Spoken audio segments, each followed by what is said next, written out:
Halo, selamat malam pemirsa. Di malam minggu ini apa kabar Indonesia Malam kembali hadir ke hadapan Anda, di mana hari ini juga masih berlangsung agenda pembekalan dari para menteri dan juga wakil menteri di Kabinet Merah Putih. Dan Presiden Prabowo Subianto menegaskan bahwa agenda pembekalan ini bukan bermaksud militeristik, namun ingin menekankan nilai kedisiplinan dan juga keselarasan utamanya untuk bangsa dan negara. Lantas apa kemudian oleh-oleh yang dibawa oleh para menteri maupun juga wakil menteri yang sudah mengikuti gemblengan di Akmil Magelang, Jawa Tengah? Pemirsa, kita akan membahasnya malam hari ini di Apa Kabar Indonesia Malam. Selain itu, Anggita? Iya, selain itu Ken dan juga pemirsa, tentunya kita akan menghadirkan informasi lainnya termasuk laporan langsung dari rekan kami di Magelang, Jawa Tengah.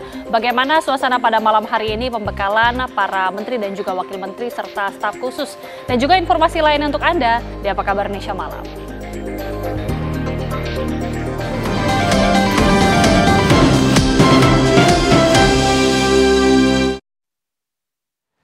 Kebakaran menghanguskan dua rumah warga di permukiman padat penduduk di Jalan Petojo Enclek, Gambir, Jakarta Pusat.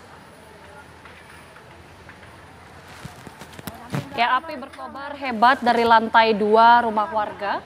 Upaya pemadaman oleh petugas Sudin Penanggulangan Kebakaran dan Penyelamatan Kota Jakarta Pusat terkendala kencangnya tiupan angin dan sulitnya sumber air. Sebanyak 17 unit mobil pemadam kebakaran pun dikerahkan untuk memadamkan api. Api diduga berasal dari hubungan arus pendek listrik. Tidak ada korban jiwa dalam peristiwa ini.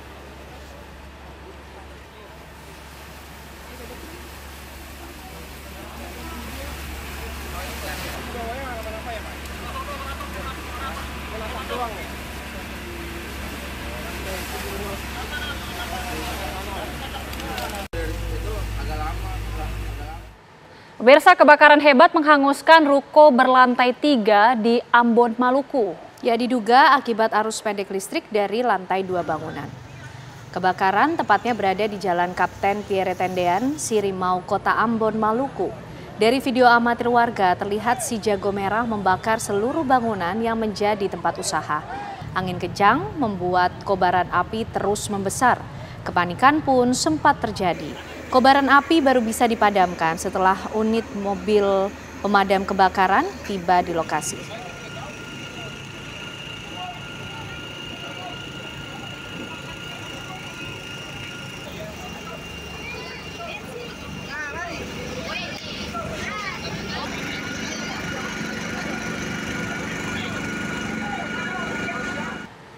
Polisi masih menyelidiki kasus penemuan wanita tewas di dalam toren atau tandon air di sebuah rumah di kawasan Kelapa Gading, Jakarta Utara. Selain menunggu hasil otopsi korban, polisi juga telah memeriksa sejumlah saksi dan menganalisa rekaman CCTV dari tempat kejadian perkara.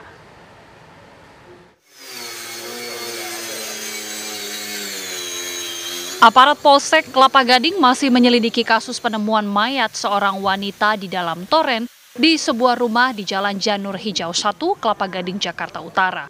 Korban berinisial NM yang berprofesi sebagai asisten rumah tangga tersebut ditemukan tewas pada Kamis pagi oleh supir dalam kondisi tidak berpakaian lengkap. Dari hasil sementara olah TKP, tidak ditemukan tanda pengerusakan maupun pencurian barang di rumah mewah itu. Kini polisi masih menunggu hasil otopsi dari Rumah Sakit Polri serta telah memeriksa 7 orang saksi. Ini kami masih menunggu hasil otopsi resmi dari RS Polri Kramat Jati. Semoga bisa mengeluarkan hasilnya dengan cepat. Kami masih memberikan waktu dokter juga untuk bekerja. Ya. Sampai saat ini sudah ada 6 saksi, masih ada 1 lagi tambahan saksi karena kemarin masih ada kesibukan. Mungkin hari ini kita selesaikan di total 7 pemeriksaan saksi. Jenazah korban saat ini sudah dibawa ke kampung halamannya di Jawa Timur untuk dimakamkan.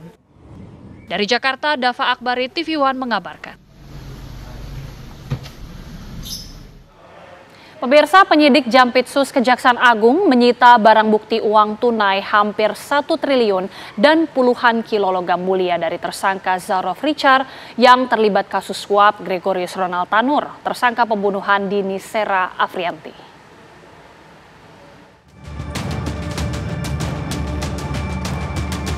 Penyidik Jampitsus Kejaksaan Agung menyita uang hampir 1 triliun milik mantan pejabat Mahkamah Agung Zarof Rikar yang menjadi tersangka dalam kasus dugaan pemufakatan jahat suap dalam kasasi terdakwa Ronald Tanur. Direktur Penyidikan Jampitsus Kejagung, Abdul Kohar dalam keterangan persnya di Jakarta menyebutkan bahwa pihaknya menggeledah 2 lokasi, yakni rumah Zarof Rikar di kawasan Senayan, Jakarta, dan kamar hotel Le Méridien tempat Zarof Rikar menginap ketika ditangkap di Bali. Pada penggeledahan di rumah Zarof Rikar, penyidik menemukan barang bukti berupa uang tunai hampir 1 triliun dari berbagai mata uang. Tidak hanya itu, penyidik juga menyita barang bukti kepingan emas, logam mulia kurang lebih seberat 51 kg dengan nilai mencapai 75 miliar rupiah. Sementara hasil penggeledahan di Hotel Le Méridien Bali, penyidik berhasil menyita barang bukti berupa uang tunai 20 juta lebih. Dalam pemeriksaan, tersangka Zarof Rikar mengakui uang tersebut diperolehnya sejak tahun 2012 sampai 2022, sejak ia menjadi maklar pengurusan perkara di MA. Berdasarkan keterangan yang bersangkutan, ini dikumpulkan mulai tahun 2000, tadi yang saya dengar 2012 sampai 2022. Karena 2022 sampai sekarang yang bersangkutan sudah pernah tugas. Dari mana uang ini berasal? Menurut keterangan yang bersangkutan, bahwa ini diperoleh dari pengurusan perkara. Sebagian besar pengurusan perkara. Penyidik Kejaksaan menangkap tersangka pada Kamis lalu di Bali. Sebelum diterbangkan ke Jakarta, Zarof Rikar dititipkan sementara di Kejaksaan Tinggi Bali. Kemudian tersangka Zarof Rikar dibawa ke Jakarta dan diperiksa di gedung Bundar Kejaksaan Agung. Memang benar, di malam ada tim dari penyidik Kejaksaan Agung mengamankan, menangkap 1 orang di sekitar daerah Jimbaran. Kemudian yang bersangkutan dibawa ke kantor Kejaksaan Tinggi untuk dilakukan pemeriksaan awal, dan tadi pagi langsung dibawa ke Jakarta. Zarof Rikar ditetapkan sebagai tersangka kasus dugaan pemufakatan jahat, suap atau gratifikasi dalam putusan tingkat kasasi terhadap Gregorius Ronald Tanur, terdakwa atas kasus pembunuhan Dini Sera Afrianti. Zarof Rikar diminta LR, kuasa hukum Ronald Tanur, untuk memuluskan perkara kasasi Ronald Tanur pada tingkat Mahkamah Agung dengan memberi suap kepada Hakim Agung yang menangani kasus kasasi tersebut. Tim TV One mengabarkan.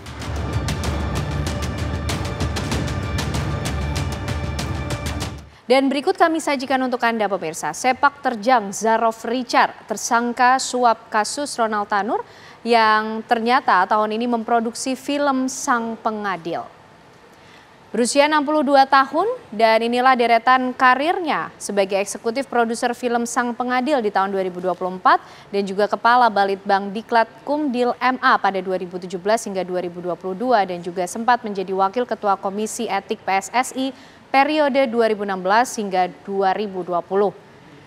Dan juga pernah menjabat sebagai Sekretaris Ditjen Peradilan Umum MA pada tahun 2016, serta Direktur Pranata dan Tata Laksana Pidana Ditjen Peradilan Umum MA pada tahun 2007 dan mencatatkan harta kekayaan sebesar 51,4 miliar rupiah.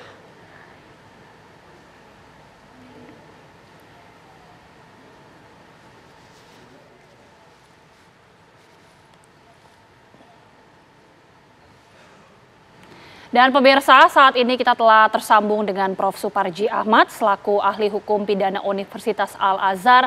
Selamat malam, Prof. Suparji. Halo, Mbak. Ya, Prof. Suparji, kita boleh minta analisa dan juga tanggapan Prof soal Kejaksaan Agung yang menggeledah dan juga menyita uang dan emas. Ini ada total 1 triliun, Prof, di rumah mantan pejabat MA Zarof Rikar.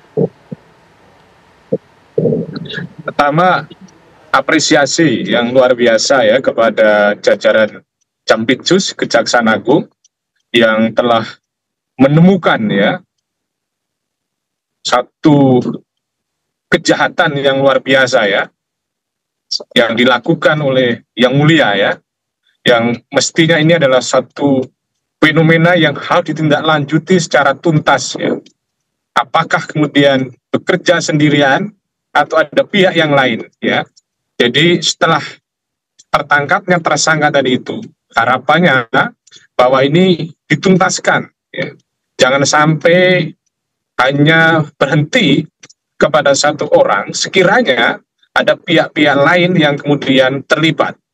Nah, pada sisi yang lain, ini menjadi perhatian bagi pihak-pihak yang berwenang gitu, untuk kemudian membuka satu realitas bahwa ada satu fenomena yang sungguh-sungguh fantastis, sungguh-sungguh menakjubkan dalam sudut pandang yang negatif gitu.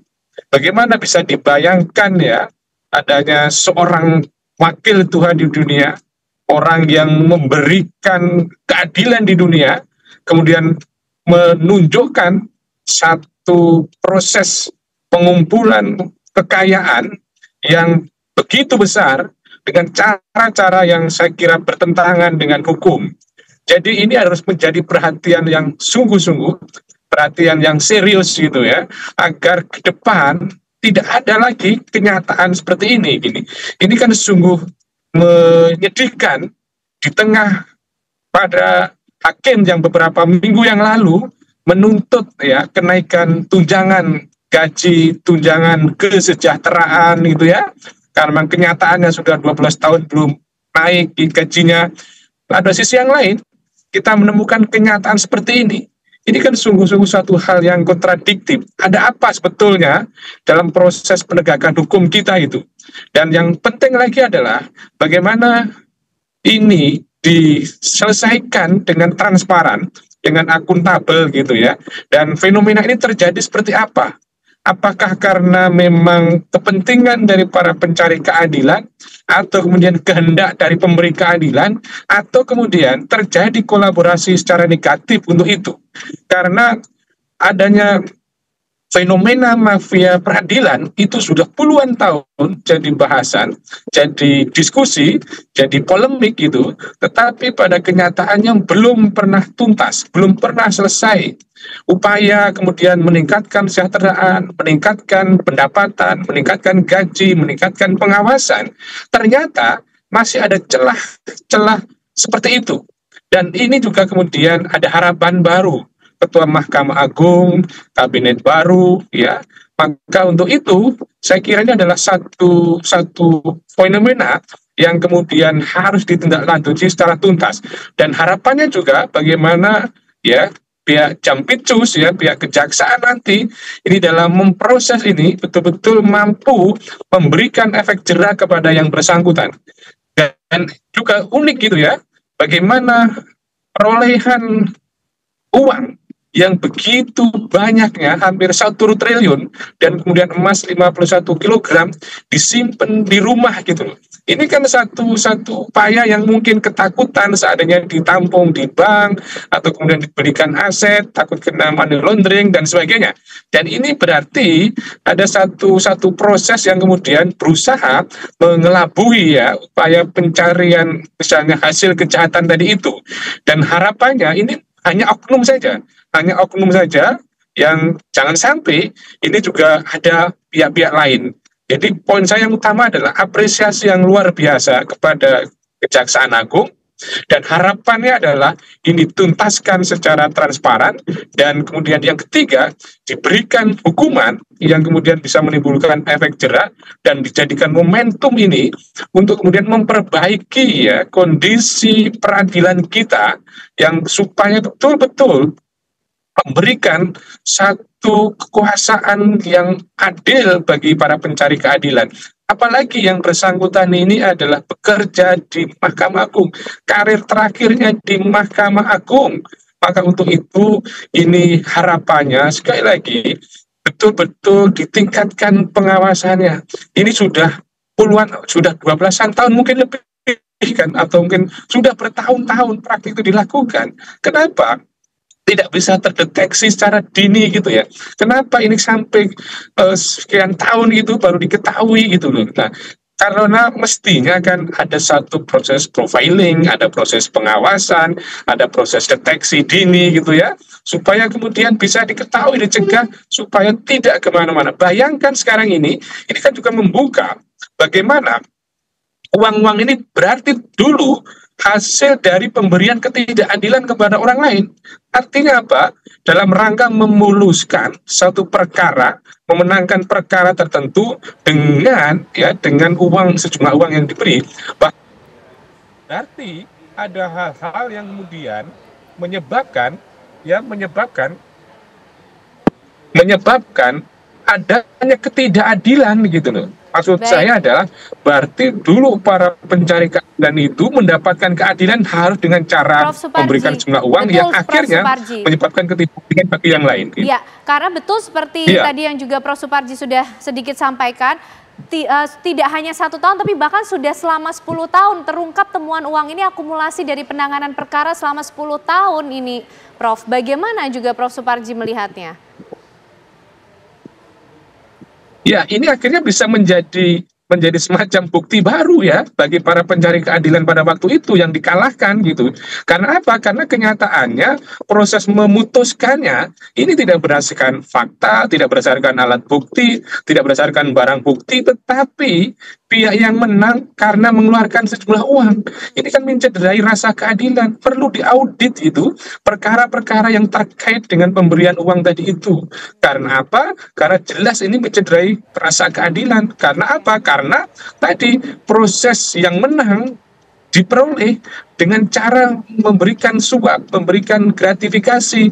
Untuk itu, bahwa ini tidak berhenti ya, tidak berhenti penangkapan kepada yang bersangkutan, tetapi perlu ditindaklanjuti bagi orang-orang yang waktu itu berperkara dan akhirnya kalah, dan kemudian yang menang akhirnya harus membayar sejumlah uang. Ini tidak, sekali lagi, tidak sekedar berhenti pada penangkapan Zulfikar, tetapi adalah bagaimana kasus-kasus yang ditangani terlebih dahulu. Jadi dulu mungkin memenangkan pihak tertentu, membayar sekian miliar, sekian juta dan sebagainya.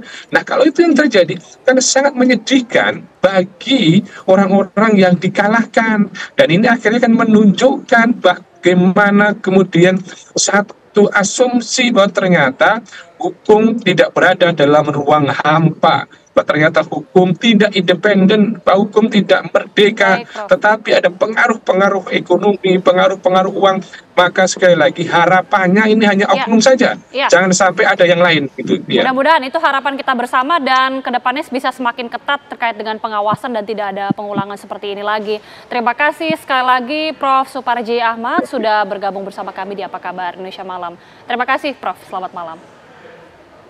Dan pemirsa, hari ini para menteri dan juga wakil menteri Kabinet Merah Putih melanjuti pembekalan di Akademi Militer Magelang, Jawa Tengah. Ya, kami hadirkan informasi untuk Anda pemirsa sesaat lagi. Anda masih menyaksikan Apa Kabar Indonesia Malam. Pemirsa, para anggota Kabinet Merah Putih mengaku senang mengikuti retret atau pembekalan di Akademi Militer Magelang, Jawa Tengah. Ya, ada yang mengaku senang karena bisa bernostalgia di Akmil, tak merasa lelah meski bangun dari dini hari. Bahkan ada juga berkelakar turun berat badan. Seperti apa keseruannya? Berikut kami hadirkan informasinya untuk Anda.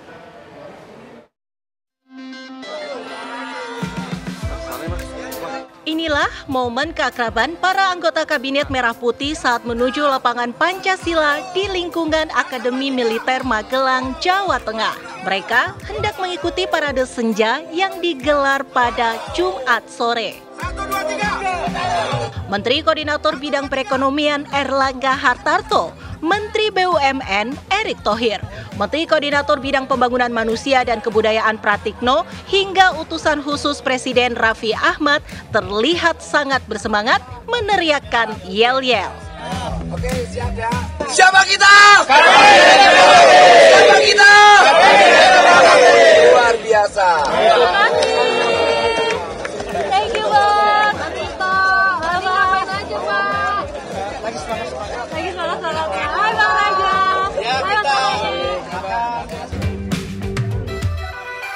Semangat yang sama diperlihatkan Menteri Koordinator Pemberdayaan Masyarakat Muhaimin Iskandar, Wakil Menteri Koordinator Bidang Hukum, HAM, Imigrasi, dan Permasyarakatan Otto Hasibuan, dan Menteri Dalam Negeri Tito Karnavian. Wakil Menteri Ketenagakerjaan Immanuel Ebenezer bahkan memimpin yel-yel sambil mengepalkan tangan ke udara. Siapa kita? Kami. Siapa kita? Kami.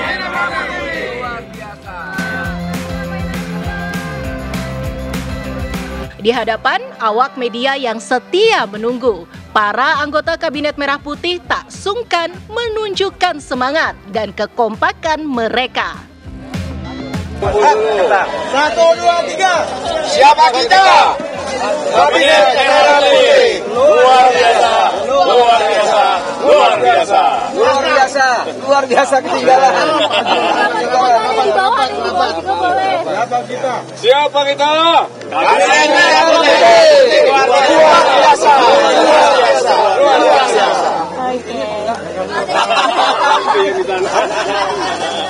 Bapak, yel-yel dulu dong, Kabinet Merah Putih, Pak Rosan. Pak Rosan. Ayo yel-yel dulu dong, Kabinet Merah Putih, Pak. Bang. 1, 2, 3, Kabinet Merah Putih, gitu Pak. Barengan dong.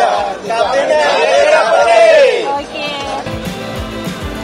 Penasihat khusus Presiden untuk urusan pertahanan nasional Dudung Abdurrahman mengaku bernostalgia selama berada di Akmil Magelang.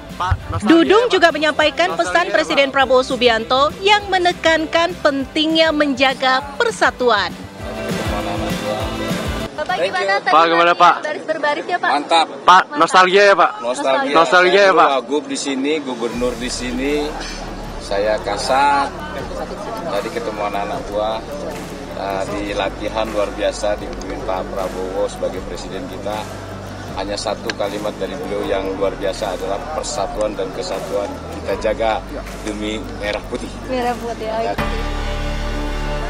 Sementara itu, Menteri UMKM Maman Abdurrahman menyatakan aktivitas retret yang berlangsung di Magelang bertujuan mempererat kebersamaan dan solidaritas antar anggota Kabinet Merah Putih. Bang Maman. Yel-yel dulu. Kasih kesempatan dikit. Gimana tadi latihan baris berbaris para menteri? Paten pokoknya. Paten. Tadi Pak Prabowo ngomong apa aja Bang Maman? Membangun kebersamaan dan soliditas. Oke, thank you.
Menteri BUMN Erick Thohir juga berkomentar soal retret.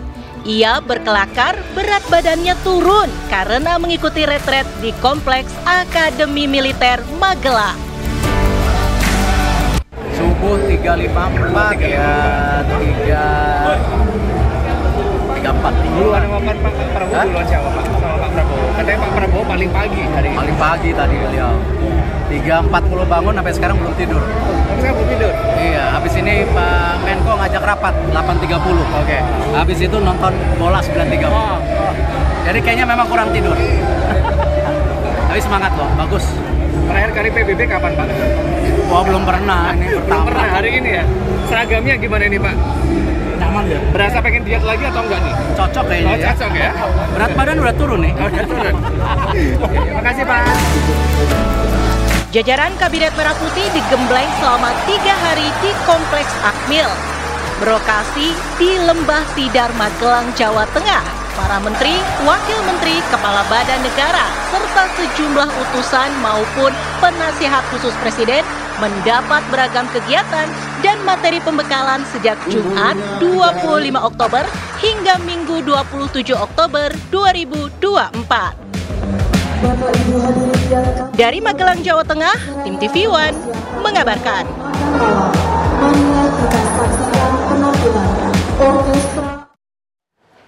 Ya, pemirsa, Presiden Prabowo Subianto menekankan soal tujuan pembekalan para anggota Kabinet Merah Putih di Akademi Militer Magelang, Jawa Tengah bukan untuk menjadikannya sebuah retret militeristik, namun untuk menyelaraskan kedisiplinan dan juga kesetiaan pada bangsa dan negara.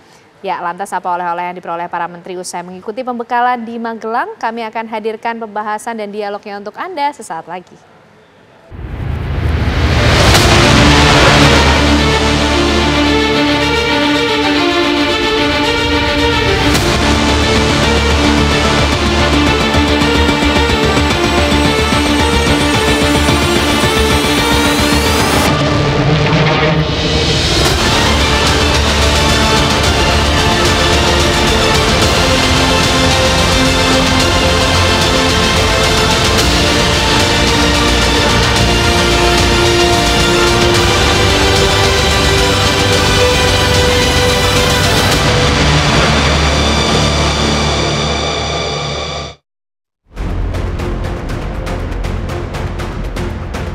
Presiden Prabowo Subianto menegaskan bahwa agenda pembekalan kepada jajaran menteri dan wakil menteri Kabinet Merah Putih di Akademi Militer Magelang, Jawa Tengah tidak bermaksud militeristik, melainkan untuk menyelaraskan kedisiplinan dan kesetiaan pada bangsa dan negara.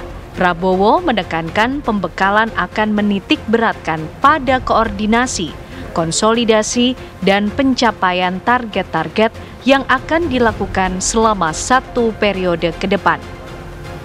Dalam pengarahan itu, Prabowo menyampaikan sejumlah hal penting, di antaranya fokus dan komitmen masing-masing kementerian dan lembaga untuk bekerja mengentaskan kemiskinan, makan bergizi gratis, pemberantasan korupsi, swasembada pangan hingga swasembada energi. Saya tidak bermaksud membuat Anda militeristik salah. Bukan itu. Dalam ini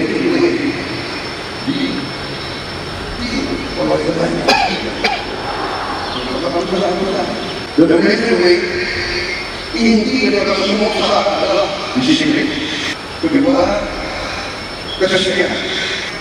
Benar-benar saudara tidak setia kepada hukum. Setia kepada bangsa dan negara Indonesia. Saya ini mengatakan 40 tahun mempertahankan bangsa dan negara. Setia kepada kita semua. Lantas, apa oleh-oleh yang diperoleh para menteri usai mengikuti pembekalan di Magelang? Apa makna pernyataan Presiden bahwa kegiatan di Magelang bukan kegiatan militeristik, namun penanaman nilai disiplin dan kesetiaan kepada negara? Lantas komitmen disiplin apa yang dimaksud Presiden? Tim TV One mengabarkan.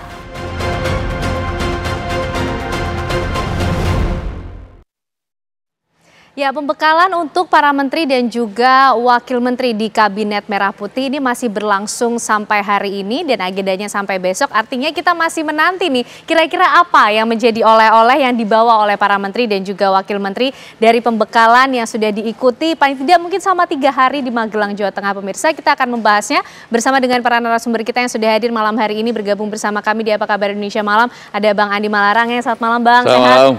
Dan juga bergabung Mas Riandika, pengamat politik kita di Universitas Bakri. Mas, apa kabar? Malam. Sehat ya Mas? Kabar baik, sehat. Dan juga bergabung bersama kita ada Mas Dede Prayudi, Mas Uki, tenaga ahli utama Kantor Komunikasi Kepresidenan. Mas Uki, selamat malam.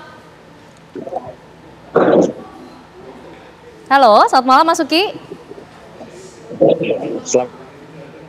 Selamat malam Mbak Ken. Oke, baik. Mas Uki, ini kan masih Ya, sampai selamat malam, besok Mbak ya. Ken. Oke, Mas Uki ini kan masih sampai besok kembalinya para menteri dan juga wakil menteri dari pembekalan. Tapi sebenarnya tujuan utamanya dari pembekalan ini apa sih kalau bukan agenda militeristik seperti yang disampaikan oleh Pak Prabowo Subianto, Presiden Republik Indonesia?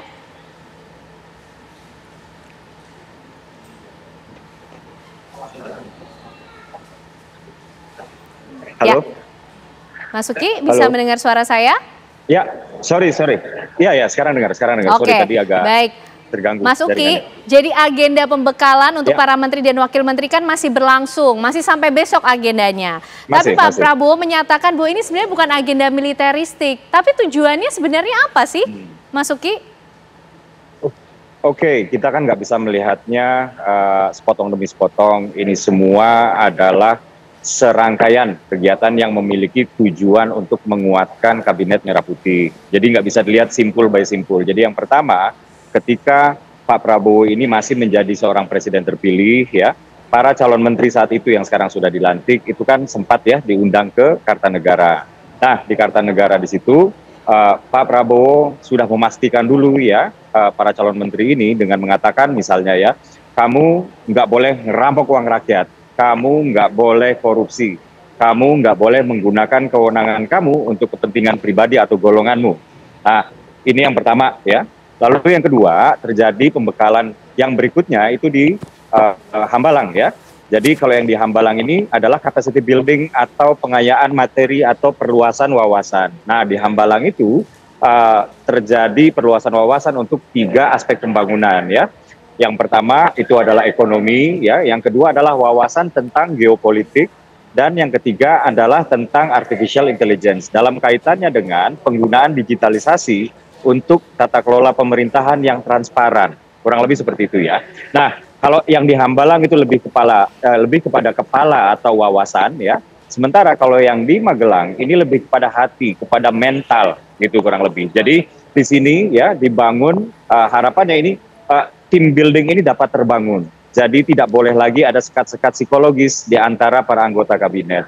Terutama ya, kita kan mengingat bahwa ini mereka-mereka yang berada di Kabinet Merah Putih ini berasal dari latar belakang yang berbeda. Atribusinya banyak banget.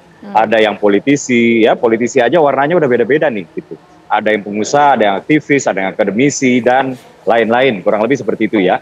Sehingga disinilah mereka diharapkan dapat membangun chemistry, membangun kekompakan, membangun rasa saling memiliki, membangun keteraturan. Jadi keteraturan yang dimaksud di sini adalah si A ya tahu kapan bergerak, ya si B tahu kapan bergerak. Jadi nggak ada yang bergerak duluan, nggak ada yang bergerak terlalu terlambat, sehingga terdapat sebuah gerakan-gerakan di antara kementerian ini yang membentuk sebuah irama yang kompak. Sebuah harmoni yang baik ya sebagai satu institusi besar yaitu pemerintah gitu. Dan pemilihan Magelang sendiri ini karena Magelang memiliki sejarah panjang ya tentang perjuangan bangsa ya, sudah berabad-abad ya.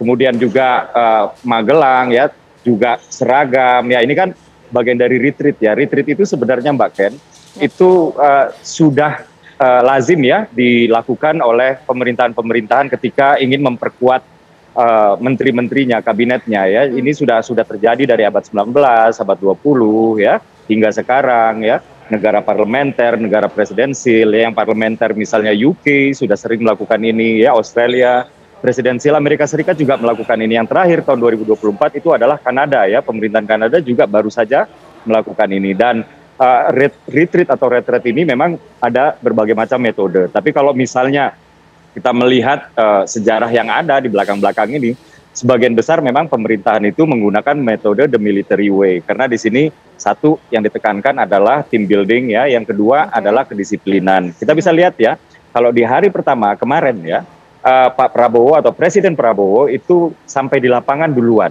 gitu.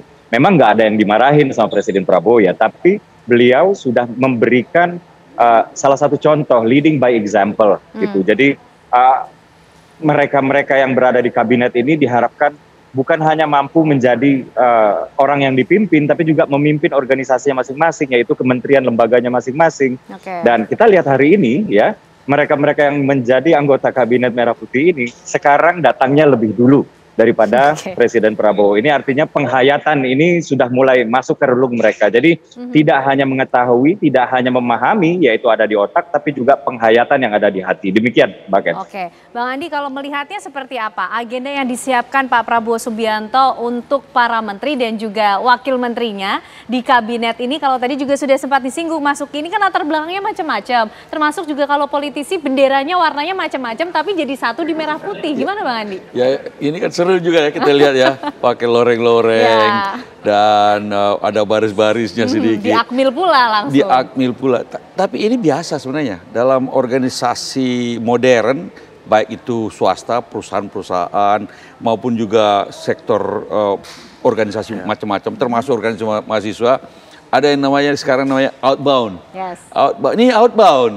Di mana tujuannya outbound itu biasanya memang untuk membangun kebersamaan. Bonding lah ya namanya. Bonding. Karena betul sekali, menteri-menteri datang dari berbagai macam partai, berbagai latar belakang.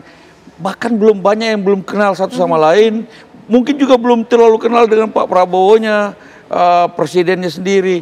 Nah, dalam suasana outbound ini dengan bonding semacam ini, mereka bisa merasakan kebersamaan, merasakan satu perahu lah, bahwa ini adalah kebersamaan, tapi juga mereka harus menyatukan diri menjadi kira-kira pasukannya Pak Presiden. Bukan lagi masing-masing sendiri-sendiri, menjadi merah putih. Inilah kabinet merah putih. Mereka juga saling kenal, saling koordinasi di antara mereka, ada Menko-nya juga, sehingga nanti ini kan baru mau mulai masa jabatan nih. Setelah pulang dari sini harapannya mereka kenal visi misinya Presiden, mereka sudah bisa saling kenal dan berkoordinasi, sudah merasa kebersamaan, jadi bukan lagi egoisme masing-masing. Dan kalau ada masalah mereka bisa saling telepon, karena sudah sama satu tenda sama-sama.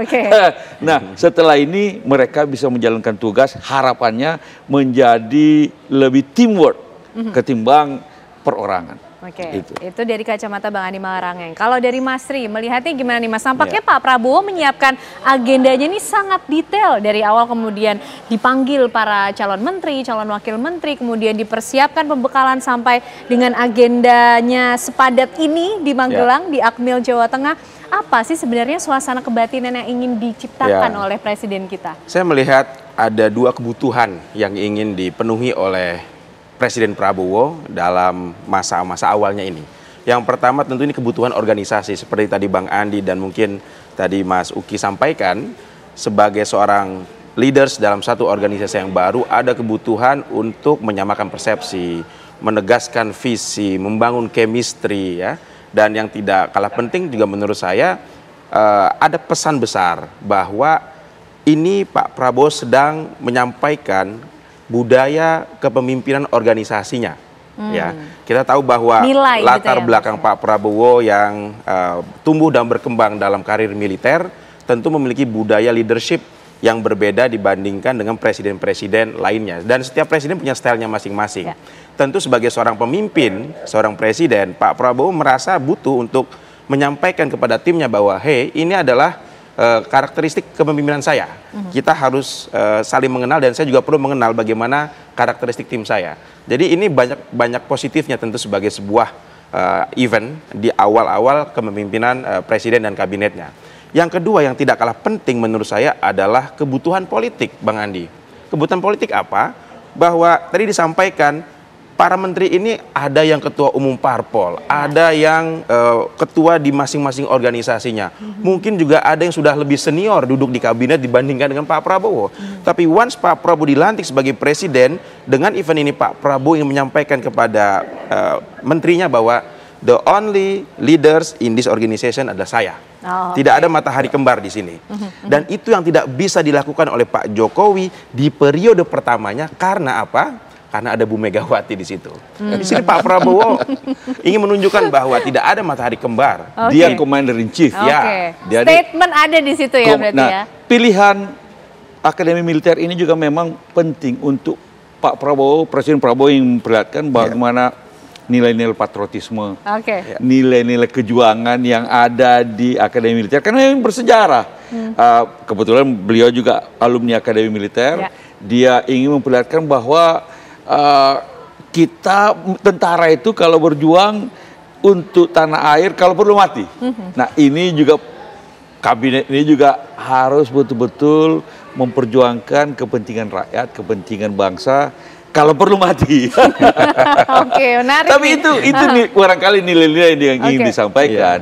Tapi yang pasti agenda pembekalan dengan ala-ala militer ini menjadi satu momen yang bersejarah sekaligus menarik. Termasuk juga yang kita ingin tahu, kira-kira juga disampaikan tidak sih ada do and doesn't-nya untuk para menteri dan juga wakil menteri. Tapi nanti dijawabnya Mas Ri, Mas Uki dan juga Bang Andi. Usai jeda kami kembali untuk Anda pemirsa. Ya, kita masih menanti bersama apa oleh-oleh ataupun hasil yang dibawa oleh para menteri dan juga wakil menteri di Kabinet Merah Putih yang sedang menjalani pembekalan militeristik ya di Akmil, Jawa Tengah. Nah, Mas Uki, ini kalau melihat komposisi Kabinet Merah Putih yang bisa kita bilang tidak ramping ya, jumlahnya begitu besar. Nah, kalau dengan agenda militeristik di Akmil, Magelang, Jawa Tengah, ini apakah juga upaya untuk menekankan nilai kedisiplinan sehingga tidak ada tuh yang jalan sendiri-sendiri atau yang satu jalan lebih cepat daripada yang lain ataupun ada yang terlambat, dilambangkan misalnya dengan latihan baris berbaris, itu kan iramanya sama tuh, satu langkah kemudian berhenti bersama, bergerak bersama, seperti itu kah?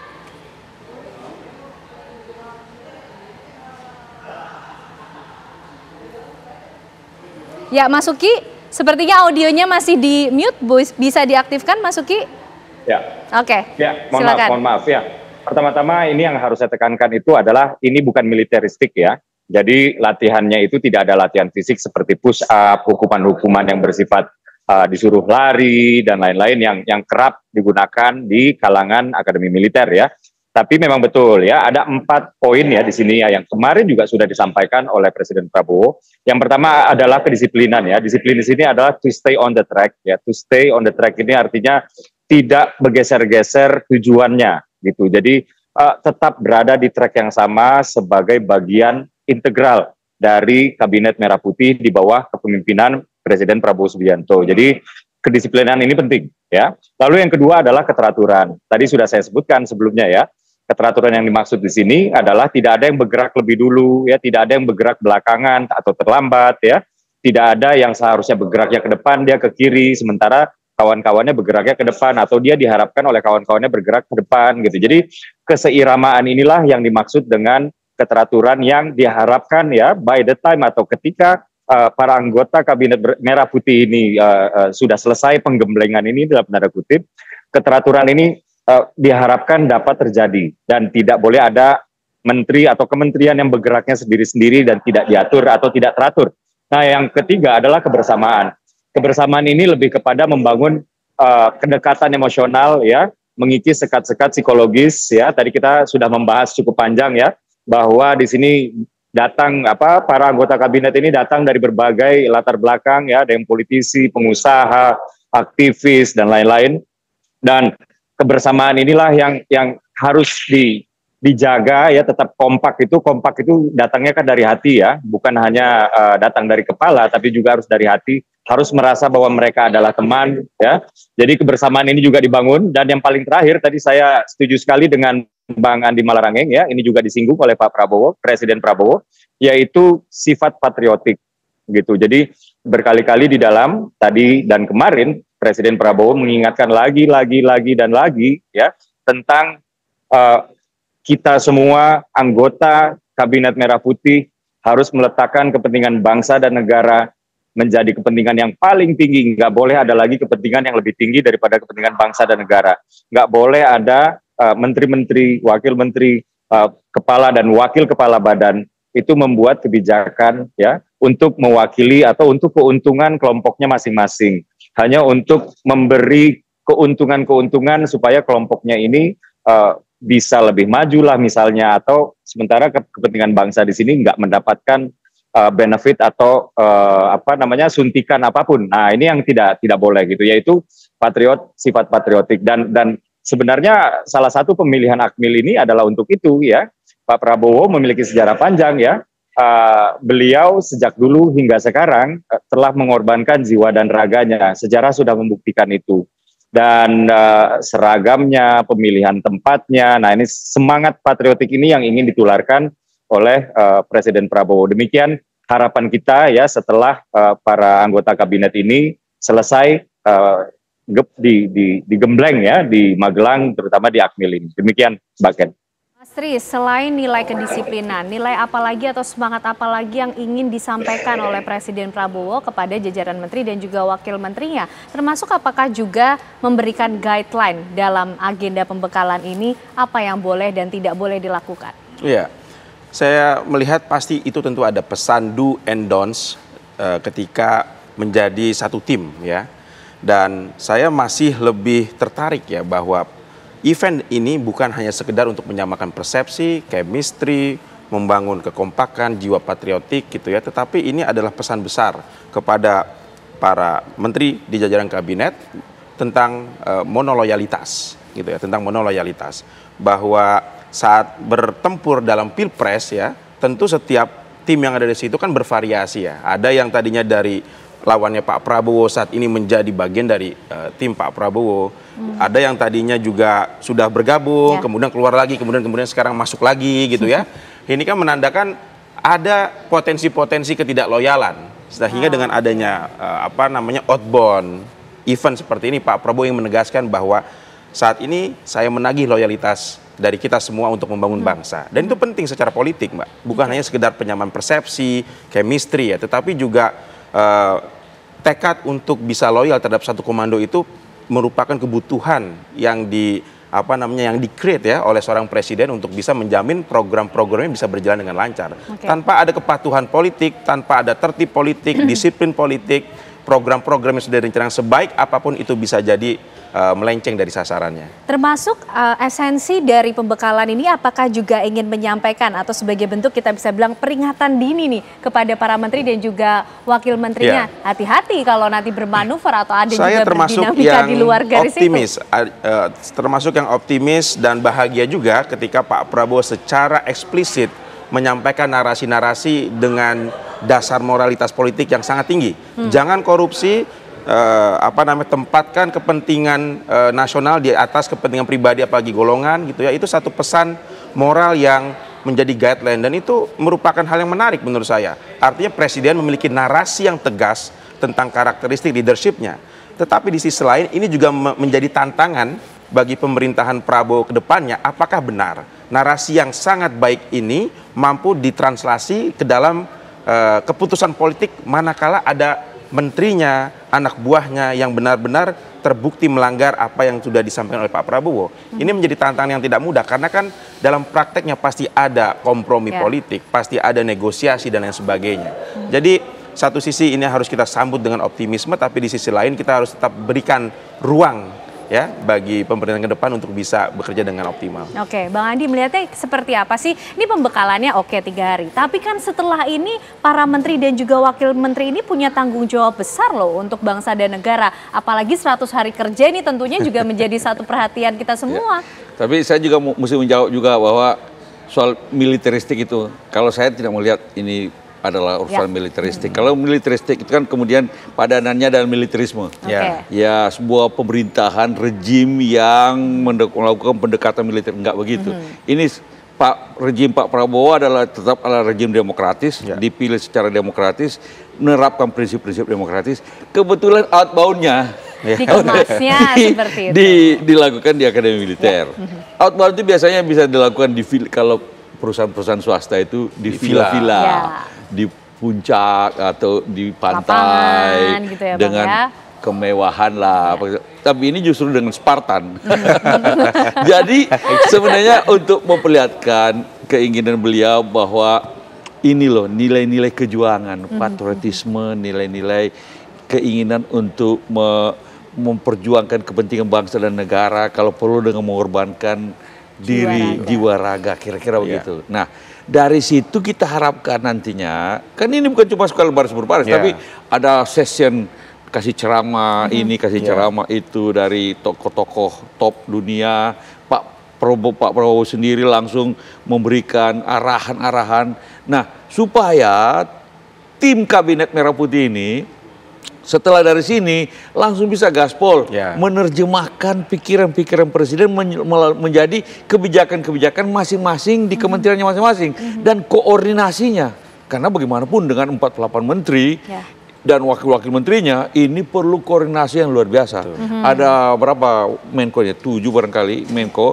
Ini yang kemudian melakukan koordinasi, tapi di atas semua itu mereka harus bergerak karena kebijakan-kebijakan ini tidak bisa secara sendiri-sendiri. Kadang-kadang kebijakan tertentu ini menyangkut infrastruktur misalnya, pasti menyangkut pertanahan, pasti menyangkut juga dengan tata ruang ataupun juga menyangkut dengan kementerian-kementerian lain, apakah itu perhubungan, apakah itu. Jadi macam-macam. Keuangan belum pasti menentukan keuangan. Nah, kalau menteri-menteri itu, saya pernah jadi menteri, saya merasa betul kalau kita lebih kenal dengan menteri kawan lain, tinggal angkat telepon.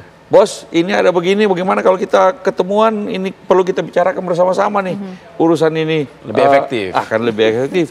Kalau tidak, maka sekat-sekat antar kementerian menjadi lebih tebal dan susah menembusnya. Padahal kalau duduk bersama menterinya, sebenarnya bisa diselesaikan bisa dengan diselesaikan. cepat. Dan jangan hanya ketika pertemuan di rapat kabinet, padahal menteri itu bisa saling telepon sekarang ini, bisa saling ketemu di sebentar, entah siapa yang mengunjungi siapa, sehingga persoalan ini yang intersektoral itu bisa diselesaikan.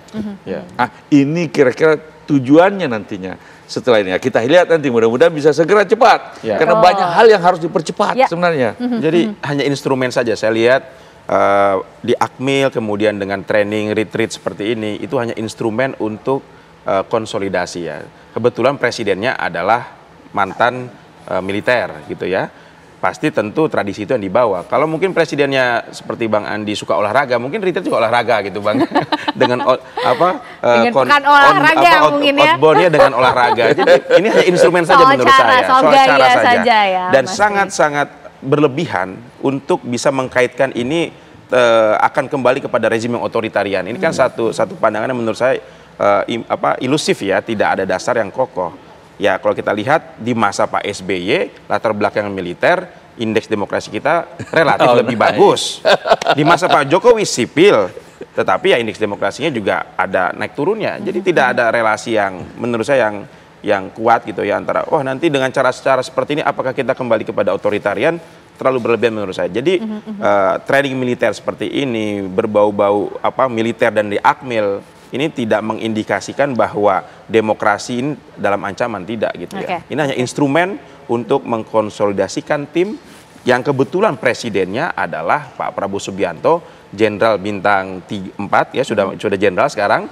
Dan tumbuh dan berkembang dalam tradisi militer, dan menurut saya itu wajar sekali. Oke, itu yang perlu di bold, di highlight untuk masyarakat semua. Tapi yang lebih penting dari itu semua bahwa nilai-nilai itu yang menjadi bekal nanti para menteri dan juga wakil menteri bekerja. 100 hari kerja ini biasanya menjadi satu titik krusial untuk semua masyarakat Indonesia memberikan penilaian. Kita akan bahas usai jeda pemirsa, kami kembali untuk Anda. Ya, perhatian kita masih tertuju pada agenda pembekalan yang tengah diikuti oleh para menteri dan juga wakil menteri di Akmil Magelang, Jawa Tengah, tentunya di bawah kepemimpinan Presiden Republik Indonesia Prabowo Subianto. Mas Uki, apakah pembekalan ini diagendakan sebagai suatu pembekalan di awal masa kepemimpinan untuk para menteri dan juga wakil menteri, atau kita nanti akan melihat agenda ini lagi diulang sebagai pembekalan lanjutan atau mungkin penyegaran untuk para menteri dan juga wakil menteri, misalnya selama 6 bulan sekali nanti akan diadakan, atau seperti apa Mas Uki?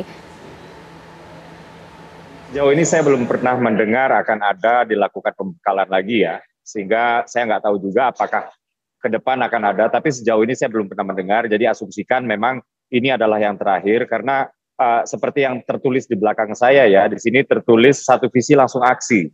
Jadi pembekalan ini memang untuk menyatukan visi, dan setelah ini diharapkan anggota Kabinet Merah Putih, Kabinet Merah Putih itu langsung aksi, langsung mengerjakan tugasnya masing-masing sesuai dengan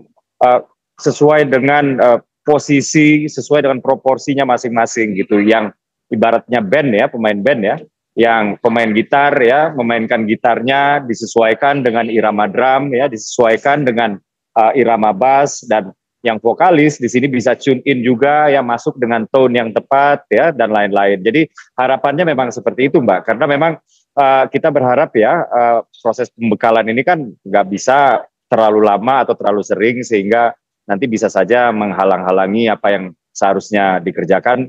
Tapi beliau-beliau ini pembekalan. Jadi pembekalan yang 4 hari ini diharapkan sudah efektif ya. Ke depan memang misalnya ada kementerian-kementerian yang sudah harus running ya, kementerian-kementerian baru terutama di sini kan kementerian-kementerian baru ini diharapkan untuk secepat mungkin langsung perform gitu. Kementerian baru ini akan tetapi bukan kementerian yang benar-benar baru ya. Jadi yang ada sekarang ini adalah kementerian-kementerian lama yang tadinya ya ada satu kementerian yang membidangi 2, membidangi 3. Nah ini sekarang cuma 1 ya. Misalnya Kementerian Pendidikan dan Kebudayaan sekarang hanya Kementerian Pendidikan dan juga Kementerian Kebudayaan. Ada PUPR kalau dulu ya Pekerjaan Umum dan Perumahan Rakyat. Sekarang hanya Pekerjaan Umum dan juga ada Perumahan Rakyat itu di bawah 2 kementerian yang berbeda. Dan dampak administratif dari pemisahan kementerian ini tentu saja kementerian-kementerian yang dianggap dalam tanda kutip baru ya itu memerlukan waktu untuk betul-betul siap ya untuk melayani rakyat gitu. Dan Pak Prabowo itu sudah memberikan deadline ya. Jadi tanggal 31 Desember itu Perpres sudah ditandatangani oleh Presiden Prabowo dan diharapkan kementerian-kementerian ini sudah siap dengan segala urusan-urusan yang sifatnya administratif, yang sifatnya itu sifatnya itu hal-hal yang terkait dengan keuangan dan lain-lain. Dan demikian Mbak ya, saya memohon doa ya kepada seluruh masyarakat Indonesia, pada seluruh rakyat Indonesia. Kami tahu ekspektasi publik, ekspektasi rakyat Indonesia begitu tinggi sekarang ya. Kami juga melihat survei-survei ada yang di angka 84% ya. Jadi 84% publik Indonesia berharap kepada pemerintahan Prabowo Gibran ya. Ada yang mengatakan bahkan lebih dari itu, dan tentu saja ekspektasi ini di satu sisi ya menyenangkan kami, tapi di sisi yang lain ekspektasi ini tidak boleh turun dan harus terkonversi menjadi approval rating atau menjadi tingkat kepuasan ya. Jadi kami tidak mau ya di pemerintahan ekspektasi yang tinggi ini kemudian ketika kita sudah bekerja ternyata dia lebih tinggi si ekspektasinya daripada tingkat kepuasan. Nah inilah yang sedang kita hindari. Dan kebijakan yang paling akan dimulai ya, kebijakan baru yang paling akan dimulai, kebijakan besar, sebuah dobrakan, sebuah terobosan, yaitu adalah program makan bergizi gratis yang akan serentak dimulai tanggal 2 Januari 2025. Demikian Mbak. Sudah menjadi satu timeline atau agenda kerja prioritas dari Kabinet Merah Putih. Bang Andi, kalau melihat kira-kira nanti kita menunggu ya besok ini para menteri dan juga wakil menteri ini purna sudah menjalani pembekalan. Ya. Kira-kira apa kemudian yang akan dibawa oleh para menteri dan juga wakil menteri kita pulang dari Akmil Magelang? Sudah jelas visi misi presiden pasti sudah jelas, dan kemudian juga ada kebersamaan. Persoalannya adalah persoalan birokrasi yang harus diselesaikan. Misalnya menteri-menteri baru tadi, menterinya baru, lalu kan belum ada stafnya. Bukan cuma belum ada stafnya, belum ada perpresnya tentang bagaimana struktur organisasinya, berapa dirjennya atau deputinya, apa nomenklatur deputi-deputi tersebut, lalu bagaimana dengan lagi juga sampai di bawah, termasuk tukang ketik kalau perlu.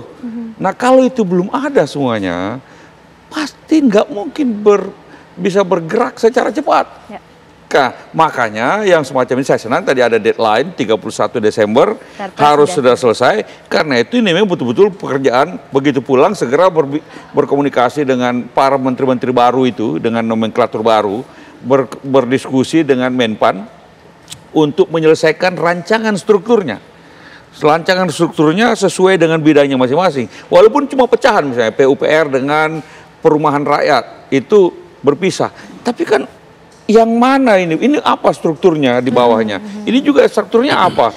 Lalu kemudian diselesaikan segera di Menpan, dan kalau memang bisa dilakukan sebelum 31 Desember misalnya, oh ini kami sudah kelar, lalu kemudian lapor kepada Presiden, sudah kelar, sudah sepakat semuanya, tinggal tanda tangan. Karena setelah ditandatangan perpresnya itu, kemudian orangnya, nah orangnya ini yang dicari orang-orang untuk mengisi siapa jadi sesmen, dirjen, deputi, dan eselon di bawahnya yang membutuhkan kepres tentang orang-orang tersebut.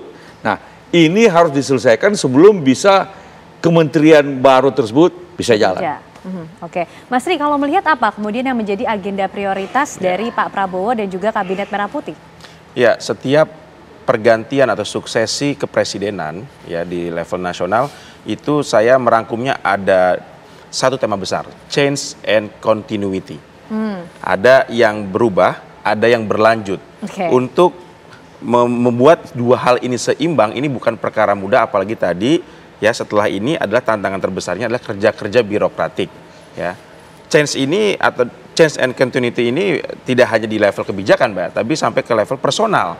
Dan kalau sudah sampai ke level personal ini kan negosiasinya terkadang di lapangan itu tidak mudah. Siapa yang harus diganti, siapa yang harus digeser, kemudian dirjen ini, dirjen itu gitu ya, apakah akan diganti dengan orang yang baru dan sebagainya gitu. Jadi kerja-kerja yang seperti ini menurut saya tantangan yang juga cukup besar. Kalau tidak bisa keluar dari jebakan ini, maka saya khawatir justru 31 Desember yang sudah di-deadline-kan oleh Presiden tidak bisa tercapai. Ya, apalagi untuk kementerian-kementerian baru. Karena kalau kita lihat sejumlah studi ya, untuk satu institusi baru itu dibutuhkan waktu paling cepat 2 tahun untuk bisa terkonsolidasi organisasinya. Ya. Jangan sampai ini 5 tahun, 2 tahun ini persiapan, 2 tahun bekerja, 1 tahun siap-siap kampanye lagi dan pemilu lagi. Akhirnya waktu yang tersedia tidak banyak untuk menjalankan program-program yang bermanfaat buat rakyat. Jadi tantangan kerja birokratik inilah yang harus benar-benar dipantau oleh Presiden ya dan para menko-menkonya, terutama untuk kementerian-kementerian yang baru saja terbentuk gitu ya. Oke. Ini kita masih menanti hasil dari gemblengan para menteri dan juga wakil menteri, tapi yang kita tahu bahwa ekspektasi masyarakat tinggi loh terhadap pemerintahan yang baru di Kabinet Merah Putih. Kita berharap mudah-mudahan pembekalan yang sudah diberikan selama 4 hari betul-betul bisa menjawab tantangan tadi dan juga memajukan Ibu Pertiwi tentunya. Ya. Terima kasih Mas Tri Andika, makasih Mbak Ani Malarangeng, Mas Uki, terima kasih juga malam hari ini sudah bergabung bersama kami di Apa Kabar Indonesia Malam. Kita nantikan bagaimana kemudian kiprah para menteri dan juga wakil menteri yang sudah pulang dari Akmil Magelang, Jawa Tengah esok hari. Tapi usai jeda pemirsa, Apa Kabar Indonesia Malam tentu masih akan menemani Anda dengan sejumlah informasi yang lainnya bersama dengan rekan saya Agita Mahlika. Iya betul sekali Ken dan juga pemirsa, sesaat lagi usai jeda pemirsa tentunya kita akan menghadirkan informasi di tengah kesibukannya di acara retret Kabinet Merah Putih. Presiden Prabowo Subianto menyempatkan diri untuk meninjau dapur Satuan Pelayanan Makanan Bergizi milik Badan Gizi Nasional. Selengkapnya usai jeda, tetaplah bersama kami. Pemirsa, di tengah kesibukannya di acara retret Kabinet Merah Putih, Presiden Prabowo Subianto menyempatkan diri untuk meninjau dapur Satuan Pelayanan Makanan Bergizi milik Badan Gizi Nasional. Dapur tersebut beralamat di Jalan Jenderal Gatot Subroto, Magelang, Jawa Tengah, bersebelahan dengan Akademi Militer, tempat para menteri dan wakil menteri melaksanakan retret. Presiden Prabowo keluar dari Akmil menggunakan kendaraan mobil Golf, disupiri oleh Menteri Sekretaris Kabinet atau yang akrab dipanggil Mayor Teddy. Kemudian Presiden melakukan peninjauan, masuk ke dalam dapur untuk melihat-lihat fasilitas dan bangunan yang ada. Kemudian kembali ke Akmil untuk melanjutkan kegiatan retret Kabinet Merah Putih.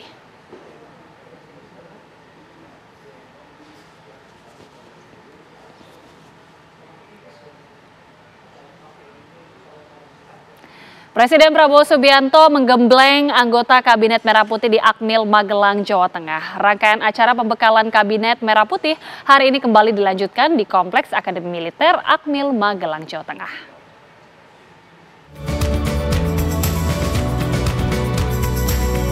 Anggota Kabinet Merah Putih kembali mengikuti retreat hari kedua di Akademi Militer Akmil Magelang, Jawa Tengah.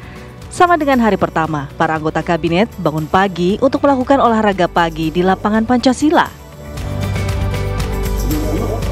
Itu kesan jam bangun paginya itu agak repot saya. Biasanya kan kita tidurnya jam 2. Bangun jam 5 subuh, habis itu tidur lagi kan. Nanti bangun jam 7. Nah ini enggak ini. Kita tidurnya jam 2, jam 4 udah bunyi. Tapi itu bagus, bahwa hidup itu disiplin. Tanggung jawab negara itu mau 2 jam, mau 1 jam tidur, begitu panggilan tugas harus siap.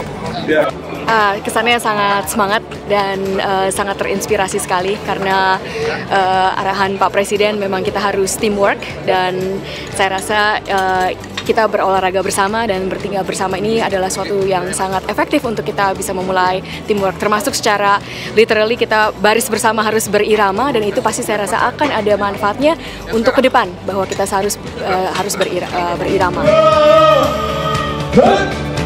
Usai olahraga bersama, acara dilanjutkan dengan sarapan bersama. Di hari kedua, para menteri dan wakil menteri mengenakan kemeja safari berwarna krem. Penggunaan kemeja safari ini dilakukan usai para menteri dan wamen sehari sebelumnya mengenakan pakaian loreng seragam Komkat. Untuk materi pembekalan hari kedua ini, para menteri kabinet mendengarkan pemaparan terkait perencanaan ke depan.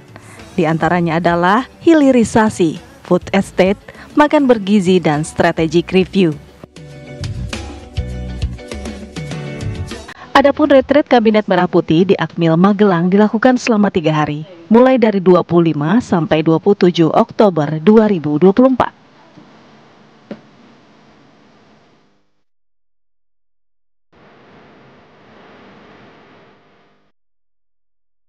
Langsung saja pemirsa, kita bergabung bersama dengan rekan kami Fatimah Albar langsung dari Magelang, Jawa Tengah. Fatimah, seperti apa situasi pada malam hari ini di Akmil Magelang? Ya, Gita dan juga pemirsa, memang Magelang Retret masih terus berlangsung. Namun untuk agenda terbaru memang saat ini dikabarkan para menteri, wakil menteri, staf khusus, utusan khusus yang tergabung dalam Kabinet Merah Putih saat ini sedang melangsungkan malam keakraban. Di mana berlangsungnya malam keakraban ini disambut juga dengan gala dinner bersama dengan Presiden Prabowo Subianto dan juga Wakil Presiden Republik Indonesia Gibran Rakabuming Raka. Dan memang dikabarkan untuk malam keakraban ini bersifat tertutup, dilangsungkan hanya para peserta yang mengikuti Magelang Retret ini. Namun kami mendapatkan informasi bahwa nantinya akan ada sedikit perlombaan begitu untuk mencairkan suasana dan tentunya juga membuat para menteri ini kembali saling akrab, satu frekuensi untuk kedepannya bersama dengan Kabinet Merah Putih. Di mana dikabarkan ini nanti para menteri di satu kelompokan sesuai Menko-nya. Nanti juga mereka akan disuruh atau diminta untuk membuat sebuah yel yang nantinya akan ditampilkan di depan Presiden Prabowo Subianto maupun Wakil Presiden Gibran Rakabuming Raka. Namun jika kita ulas seperti apa kegiatan hari ini, memang masih seperti kemarin di mana pagi hari para menteri dan juga wakil menteri melaksanakan olahraga, kemudian latihan baris berbaris dan dilanjutkan dengan pembekalan materi. Namun ini juga ada beberapa pertambahan personil, itu diantaranya Menlu atau Menteri Luar Negeri Sugiono yang baru saja tiba dari Rusia langsung kembali turut mengikuti Magelang Retret ini. Kemudian juga ada Luhut Binsar Panjaitan, di mana hari ini Luhut Binsar Panjaitan memaparkan materi seputar ekonomi. Selanjutnya pemateri-pemateri juga disampaikan oleh Sri Mulyani, kemudian juga Erick Thohir dan juga dari Bahlil Lahadalia. Jadi memang pemateri ini memaparkan sesuai tupoksi dan keahliannya masing-masing. Berbeda dengan Hambalang Retret di mana memang dihadirkan ahli-ahli dari luar negeri, namun untuk Magelang Retret ini Prabowo Subianto selaku presiden menunjuk salah satu atau tokoh yang dipilih yang akan menyampaikan pemaparannya sesuai bidangnya. Dan untuk esok memang dikabarkan para menteri maupun wakil menteri dan seluruh peserta yang mengikuti Magelang Retret ini dikabarkan akan meninggalkan Akademi Militer pada pukul 9 pagi dan dikabarkan untuk Presiden Prabowo Subianto untuk esok akan take off dari Bandara di Yogyakarta pada pukul 10 pagi. Sementara itu, Agita. Fatimah Albar, informasi langsung dari Magelang, Jawa Tengah. Kita ke informasi selanjutnya, pemirsa. Penyidik Jampitsus Kejaksaan Agung menyita barang bukti uang tunai hampir 1 triliun dan puluhan kilo logam mulia dari tersangka Zarof Richard yang terlibat kasus suap Gregorius Ronald Tanur, tersangka pembunuhan Dini Sera Afrianti.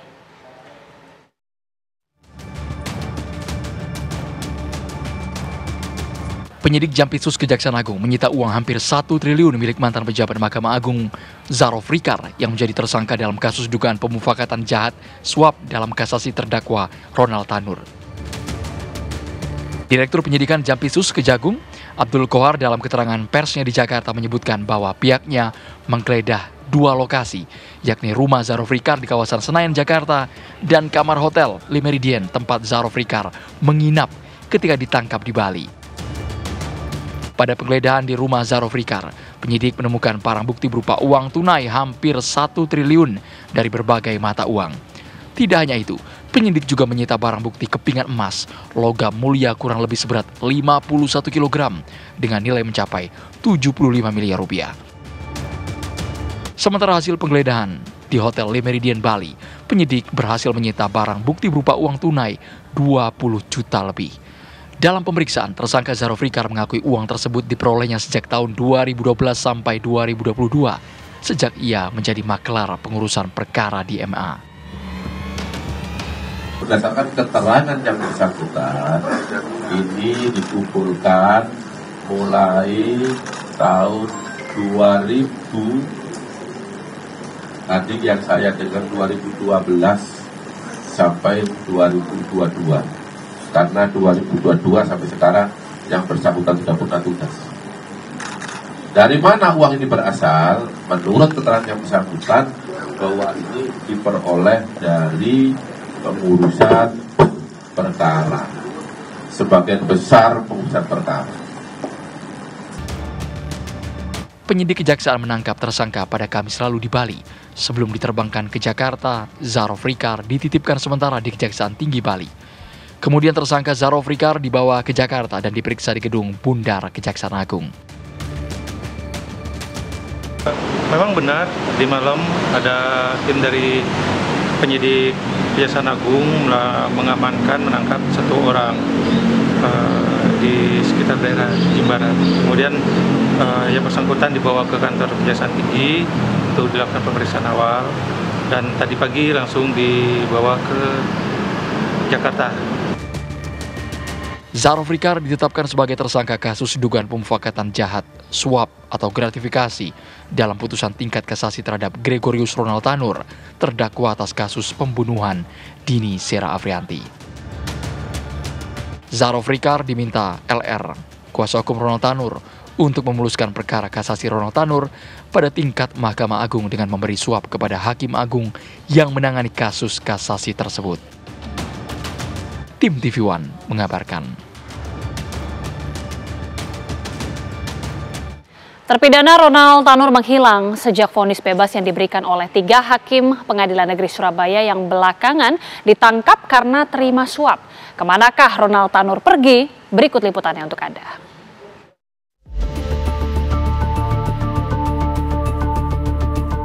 Gregorius Ronald Tanur batal menghirup udara bebas setelah 3 hakim Pengadilan Negeri Surabaya tertangkap tangan oleh Kejaksaan Agung atas kasus suap memvonis bebas Ronald Tanur terkait kasus penganiayaan berujung kematian terhadap teman dekatnya Dini Sera Afrianti. Penyidik mencium adanya kejanggalan dari keputusan yang diambil oleh hakim persidangan dalam kasus tersebut dan hingga menimbulkan kegaduhan di masyarakat. Berawal dari kecurigaan itulah penyidik Kejaksaan Agung terjun ke lokasi dan ditemukan sejumlah barang bukti berupa catatan aliran uang, percakapan beberapa pihak yang terlibat melakukan pidana, dan uang tunai pecahan rupiah dan uang asing. Kita temukan BBE, telah kami buka, di sana ada percakapan para pihak yang diduga melakukan tindak pidana. Kemudian kita temukan beberapa uang dari para tersangka, baik berupa uang dolar, Singapura, Amerika, uang ringgit maupun rupiah. Ketiga hakim tersebut telah dilakukan penahanan. Lalu bagaimana dengan Ronald Tanur? Petugas penyidik dari Kejaksaan sudah melakukan pemantauan dan menelusuri keberadaan Ronald Tanur hingga melakukan penggeledahan ke rumah orang tuanya. Ronald Tanur sudah kami lakukan pemantauan, ya, mulai kemarin kita ikuti terus, bahkan tadi malam rumah orang tua Ronald Tanur kami lakukan penggeledahan. Untuk di mananya nggak saya sampaikan sekarang ya. Yang pasti kita akan minta keterangan juga yang bersangkutan. Petugas tidak menemukan keberadaan Ronald Tanur, namun pencarian tidak berhenti sampai di sini. Petugas terus mengejar yang bersangkutan.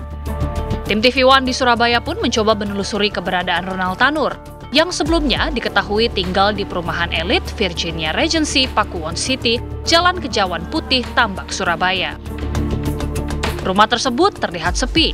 Seorang sekuriti setempat mengatakan rumah tersebut sudah lama ditinggalkan penghuninya sejak adanya kasus tewasnya Dini Sera Afrianti, teman dekat Ronald Tanur. Bahkan, salah satu apartemen di kawasan Surabaya Barat juga kosong karena apartemen tersebut merupakan apartemen sewa yang disewa Ronald Tanur untuk ditinggali oleh pacarnya Dini.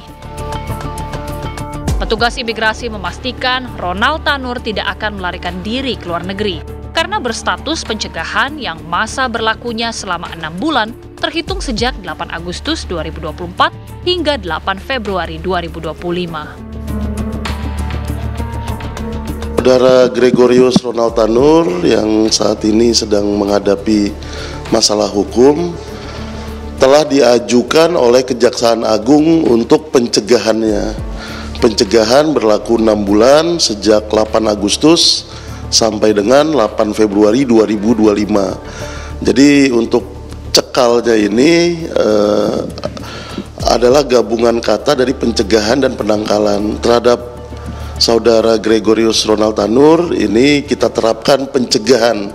Pencegahan maknanya adalah orang yang tidak dapat atau dilarang untuk keluar dari wilayah Indonesia. Di manakah keberadaan Ronald Tanur? Kita tunggu saja kerja penyidik kejaksaan yang masih melakukan pemeriksaan dan penyidikan saksi-saksi termasuk orang tua Ronald Tanur. Tim TV One mengabarkan.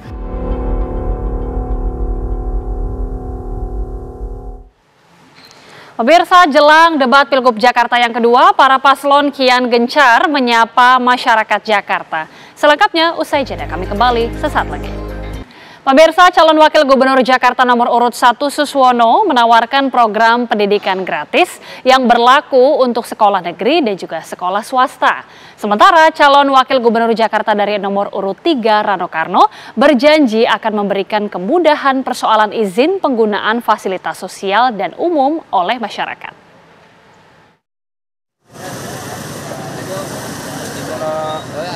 Di Pasar Ujung Menteng di kawasan Cakung, Jakarta Timur, calon wakil gubernur Jakarta nomor urut 1 Suswono berdialog dengan para pedagang pasar untuk mengetahui permasalahan aktual, khususnya terkait daya beli masyarakat yang turun. Masukan ini perlu diketahui Suswono jelang debat kedua Pilkada besok yang mengangkat tema ekonomi dan kesejahteraan.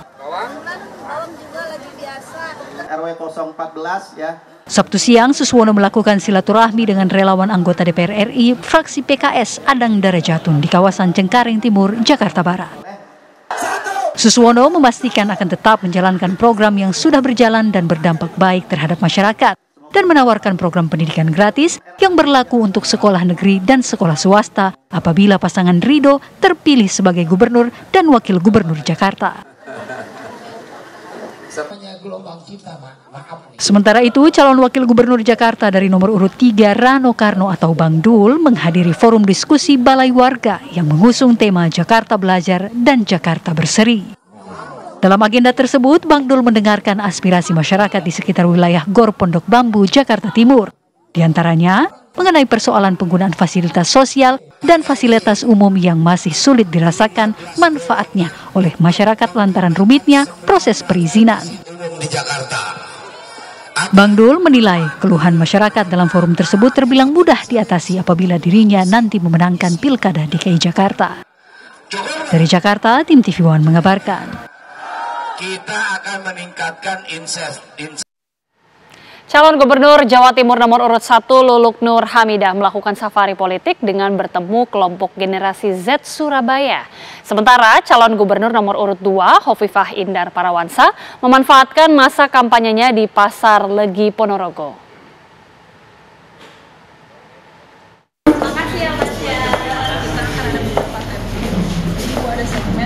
Calon Gubernur Jawa Timur nomor urut 1 Lulu Nur Hamidah bertemu dan berbincang dengan sejumlah kelompok generasi Z di sebuah resto di kawasan Mer, Jalan Insinyur Soekarno, Surabaya. Dalam pertemuan itu mereka membahas berbagai hal, mulai dari gaya hidup, sosial, politik, serta pendidikan dan perkembangan teknologi kekinian. Cagup Jatim yang diusung PKB ini mengungkapkan banyak juga generasi Z yang merasa punya panggilan dan tanggung jawab terhadap situasi sosial politik yang terjadi di daerahnya.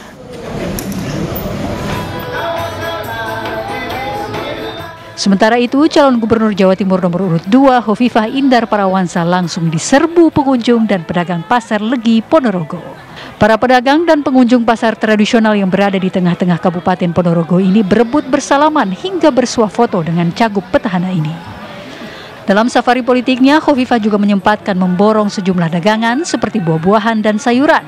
Hovifah pun langsung memberikan kepada pengunjung pasar, bahkan ia mencicipi pusat kuliner di lantai atas Pasar Legi. Dari Surabaya dan Ponorogo, Sandi Irwanto, Ari Sutikno, TV One mengabarkan. Dan pemirsa, informasi tadi juga sekaligus menutup perjumpaan kita di Apa Kabar Indonesia Malam. Ya, betul sekali Agita dan juga pemirsa, namun sesaat lagi kabar utama akan hadir menemani Anda. Akhir kata, saya Kenana. Dan saya Agita Mahlika mengucapkan terima kasih atas kebersamaan Anda. Selamat malam, sampai jumpa.